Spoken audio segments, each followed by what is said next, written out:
How would you like to be able to take the lid off of all the games being played politically in Iraq and really see what's going on underneath the scene? We're going to do that today in an interview with Farid Yaqub Eliya. You are going to be amazed at the insights this Christian Assyrian who serves in the parliament of the Kurds is going to bring to you today. Stay with me. I'll be right back. Finding and knowing God is a faith walk. The Bible says that without faith, it is impossible to please God. Our hope lies in the coming Messiah, who will establish God's peaceful kingdom on earth. This is Faith Walk with Ron Susek. Dr. Ron is an evangelist committed to encourage and equip your faith walk as we pass through these turbulent end-time days, awaiting that soon-coming kingdom.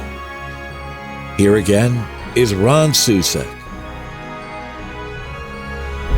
I'm talking today to Carmela Borashan. She will be our translator as I'm interviewing Farid Yaqub Eliya. Thank you. We are going to be sharing some great insights into Assyria, Assyria, but also Iraq and the relationship between Assyria and Iraq. And so we're going to begin with some questions. And first of all, Farid, I wonder if you would be kind enough to just give me a little update on your family. You're married, have children? I was born in 1972.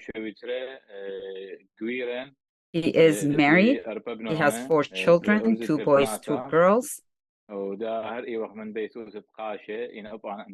And his lineage is full of pastors. And they have close to 14 pastors or deacons that are involved in the churches. So he comes from that lineage as well. He has a bachelor's degree in language, and he is getting his master's in Syriac language, which is a different dialect from the Assyrian language. He has been very involved with the Assyrian schools. We have schools from 1st to 12th grade, all curriculums in Syriac language. For 5 years, he is a member of parliament of KRG, Kurdistan Regional Government, because Iraq has 2 parliaments. He is an author. He has written several books. He just printed a dictionary that is all scientific words, English, Arabic, and Assyrian. They translate in 3 different languages. I want a copy. He will send you one. Farid, what drew you into politics? I started working for my nation where help was needed. And as Christians, we face many challenges. And we have noticed that our nation is getting out of that region, which is their region, their country, the Nineveh region. And so I got involved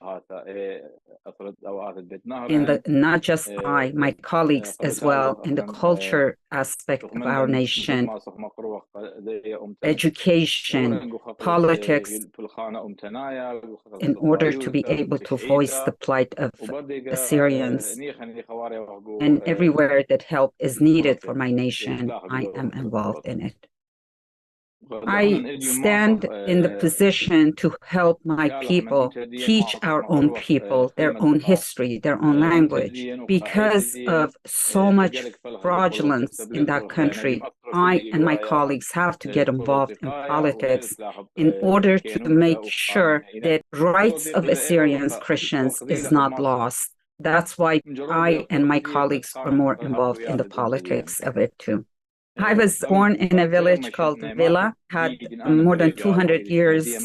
This village was established there, and this village is close to the border of Iraq and Turkey. We had 500 households there and 7 churches.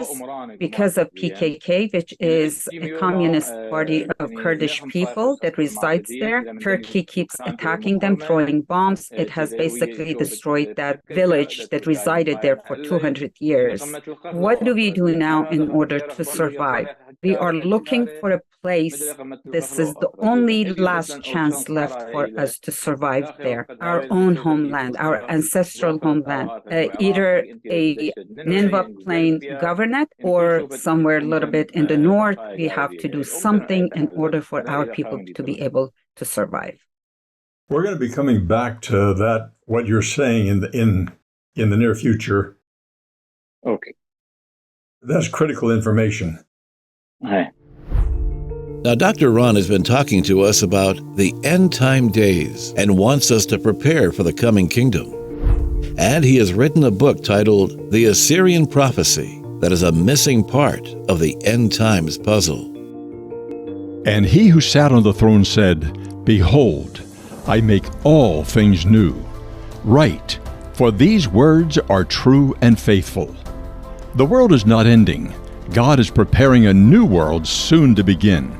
An ancient nation thought lost to extinction is soon to rise anew to prepare for that day. Isaiah identified this nation in a prophecy that has been hidden in plain sight for some 2,700 years. Its name is Assyria. My new book, The Assyrian Prophecy, reveals how Assyria will join with Israel and Egypt to bless the world under the soon-coming Messiah. Amid today's chaos, God is searching for righteous people through whom He will bring the prophecy to completion. When you reach the end of this book, one question will be in your mind. Lord, what would you have me to do? You can learn more at theassyrianproject.org. Explain for Americans and Canadians and people on this side of the planet the political structure of Iraq, the central government, the Kurdish government, how the Assyrians fill into that. The country of Iraq, unfortunately, basically is a lawless country. Does not have a strong law. We were expecting after the 2003, Iraq will have one parliament, one strong law, democracy, honesty, and respect for all the residents. Unfortunately, law is not strong. It is only works for the people that have power in the country. The country does not help us, especially the minorities have basically no rights. We have become Assyrians or Christians have become second, third, fourth citizens of the land. Fraud and corruption runs the country. The Islam is growing and is a law of Islamization. We as Christians or Assyrians have a different culture, different history, different language, and different faith. We want to live in peace. We want to live honestly. And we have done so for many, many generations and throughout the history. But at this point, we have a hard time surviving in that kind of a country. What has been the aftermath effects of ISIS? Emotionally, politically, culturally, what has the impact lingering to this day? ISIS is nothing new to us. If I go back through history for 1,400 years, we have been facing the same thing that ISIS did in 2014. Bet Nahran, that whole region, Iraq, Turkey, Iran, Syria, had close to 8 million Christians. Now, in Iraq, we have 200,000 left because we have faced these persecutions throughout the history. 1915, the genocide, it's known as Armenian genocide. In Turkey, in Hakkari, Urmi, in Iran, in Habaniya, a town in Iraq. We lost millions of Assyrian Christians because of the massacre for our faith and our ethnicity. 1933, 5,000 Christians were slaughtered in Simele, which is a town in northern west of Iraq. The church of Sayyid Najad, people were sitting there praying when people walked in there with machine guns and slaughtered them and killed them. We have close to 65 churches that have been destroyed in Iraq. ISIS is a mentality that exists among people. Now we see it in media, but it is nothing new to us. Our people have lost complete trust in the government because there was no protection of the citizens of the land, and the situation is extremely bad. Our people are leaving at a very fast pace for their survival. Hakkari, which is southeast of Turkey, has no Assyrians left. The churches in Iraq have turned into museums. We used to have many, many churches there, and Christianity was very vibrant there. Iran, he did a research on Iran. More than 100 churches were residing in the Urmi area, which is northern west of Iran. For 150 households, one church was built, roughly. So apparently there used to be 15,000 Assyrian Christians in Urmi itself. But now 5,000 Assyrians left throughout the whole country of Iran. These churches in Iran are either destroyed or left for ruins or are empty. I went to one of the churches, a Muslim man came and opened the door. That means there are no Christians left to open these doors for us. In Syria, similar thing. 40,000 people resided there, now close to 1,000 left, roughly, after the ISIS. And these countries, because of their faith, they see us as a threat. So they're doing everything to push us out of that region. Even though we are the indigenous people of the land, our faith, our history, our ethnicity, everything is different. But we are the people of peace in that region. Romeo Hakkari is the General Secretary of Bet Nahrain Democratic Party. Tell me about him and the party and what they're doing and what value there is. Romeo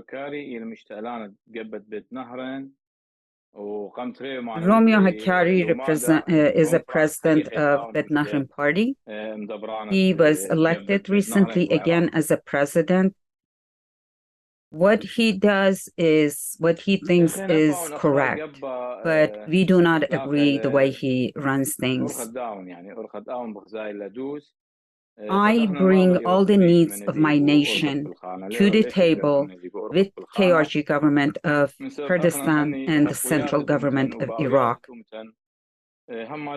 We constantly go and present our issues, all the struggles our people have. In 1992, there was a law that indicated only Assyrians vote for Assyrians, or Christians vote for Christians, because 5 seats in the parliament were allocated for Christians. But unfortunately, after 1992, in 2005, they dissolved this law, so everybody can vote for whoever they want, which caused a problem for us because we lost our seats to the people that are part of the Kurdistan Democratic Party. And they were Christians that were part of that party, and they were pushing for and are pushing for the agenda of Kurdistan Regional Government. I have tried, and our party as well has tried very hard to re-implement this law. It is gone to the both parliaments have declined it, but it is in the federal court that overrules all these, but they're not sure if it's going to happen. In the Iraq region, the government that is connected to the central government, we can see that Ryan Kildani, who ran under the name Christian, but he was a puppet from Iran, and the money was dumped quite a lot in that region in order for people, non-Assyrian or non-Christians, to vote for him so he can take over the seats. Who are the Kurds? Where did they come from? And why did they come into the Mesopotamian region? The history of Erbil is very old. It's one of our oldest cities in Iraq. Erbil means house of God, but now Kurdish people in that region claim it as their own city. The name of Erbil changed to Hedyab after the Christianity started in Iraq when Assyrians became Christian and accepted Christ.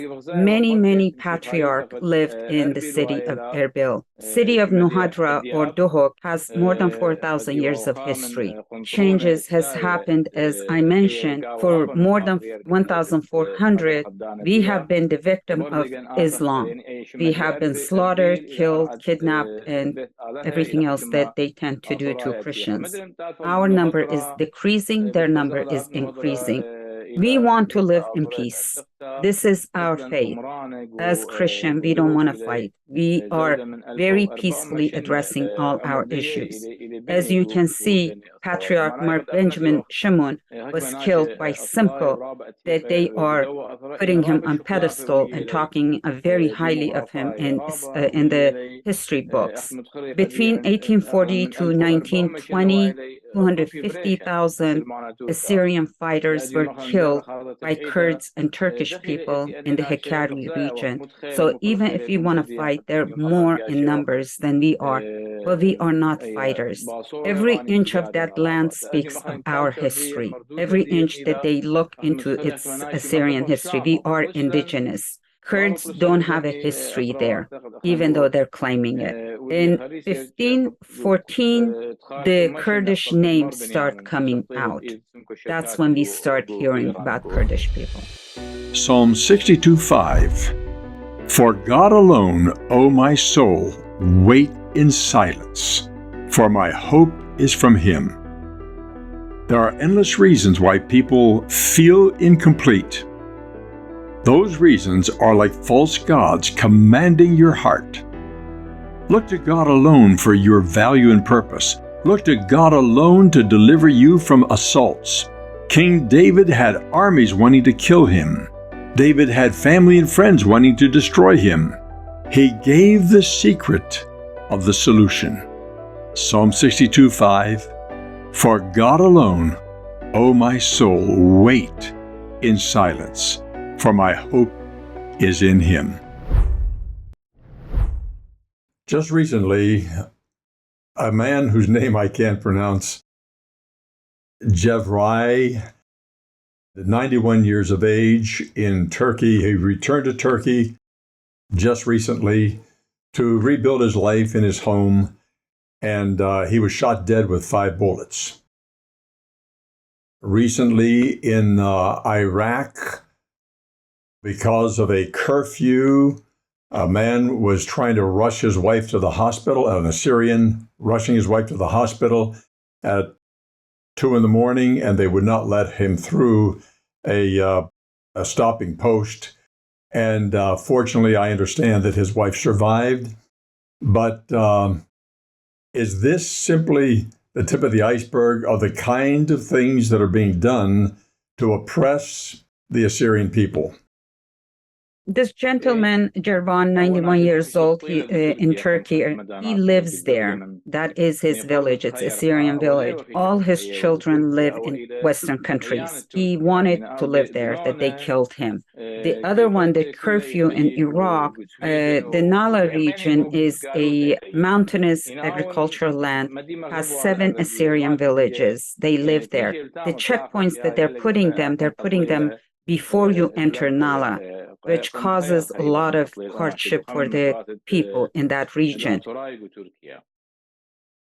I have brought it up to government entities to put the checkpoints after Nala region, so would block the PKK, which is a Communist Party Kurdish organization, in order to come into Nala. If you're putting it before Nala, PKK can come and go as they please, but put it after Nala villages so they won't enter into the Nala and our people can comfortably move around. They do these things in order to make our people frustrated and eventually leave.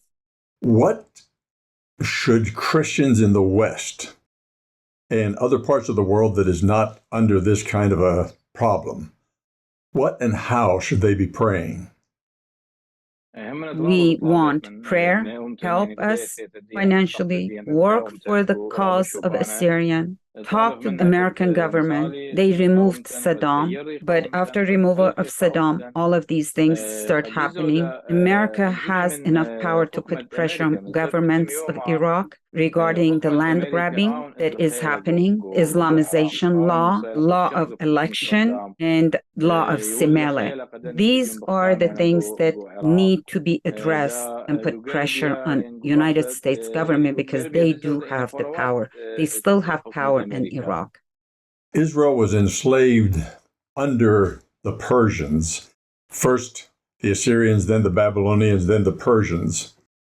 And suddenly God raises up a Cyrus who doesn't even know God. But Cyrus says, God told me to return you to Jerusalem, which he did. I've been told that that is the greatest financial gift, sizable, ever given in history. He had to escort them militarily. He helped them rebuild the walls of Jerusalem, and etc. When God puts his finger on a modern-day Cyrus on behalf of Assyria, what action must he take? God says in Bible, Assyrians are the rod of my right hand. And in the book of Isaiah,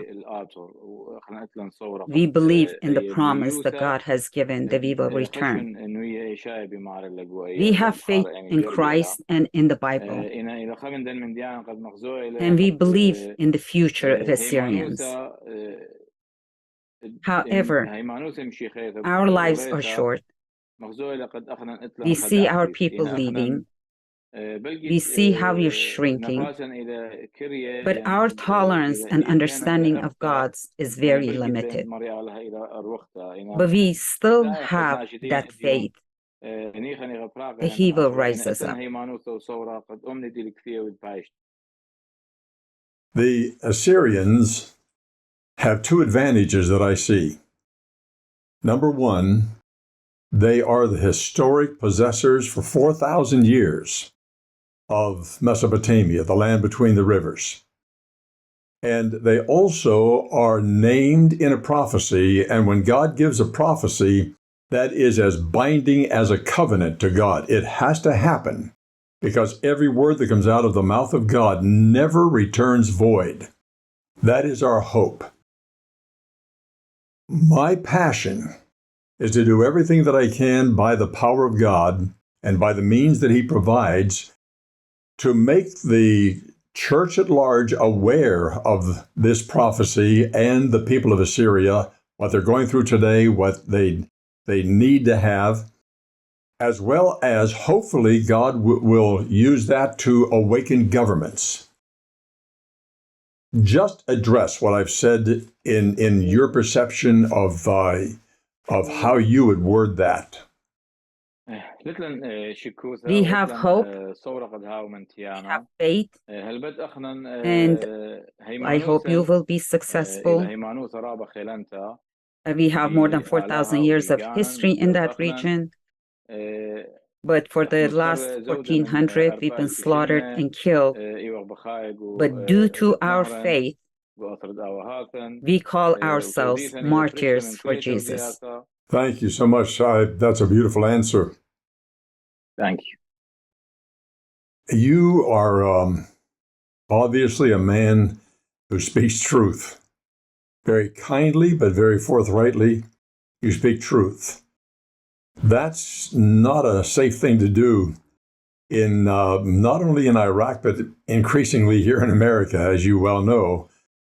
Suddenly we're discovering that our Christian roots have been driven into the ground, and we have forces rising up in our universities and in other places that have been schooled in layers and layers of lies and deceptions and so forth. How do you stay safe? I have to be honest because I am a Christian. I'm not scared of evangelism. Christians are not afraid of evangelism. We're not afraid of honesty. We're not afraid of fighting for human rights because we know God is with us.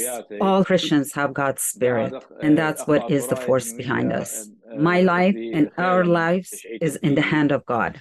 One day we will leave this earth. But what is life if we can't help others? Are we afraid? We are afraid. But we have to fight and move forward. As I mentioned, we are a nation of martyrs for our faith. They are trying to stop our language. They're trying to push us out of there. But we know we have something much more important that we have to fight for. Now, Dr. Ron has been talking to us about the end-time days and wants us to prepare for the coming kingdom. And he has written a book titled The Assyrian Prophecy that is a missing part of the end times puzzle. And he who sat on the throne said, Behold, I make all things new. Write, for these words are true and faithful. The world is not ending. God is preparing a new world soon to begin. An ancient nation thought lost to extinction is soon to rise anew to prepare for that day. Isaiah identified this nation in a prophecy that has been hidden in plain sight for some 2,700 years.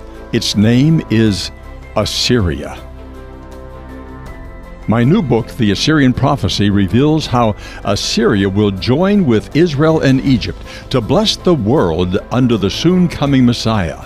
Amid today's chaos, God is searching for righteous people through whom He will bring the prophecy to completion. When you reach the end of this book, one question will be in your mind. Lord, what would you have me to do? You can learn more at theassyrianproject.org. This has been FaithWalk with best-selling author, pastor, and evangelist Ron Susek. We're certain you appreciate Dr. Ron's straightforward teaching of God's Word, along with his strong invitation to find salvation through Christ. But he needs your help in spreading the gospel to the far reaches of the world. Join our team by going to faithwalk.org and clicking on Partner with Us.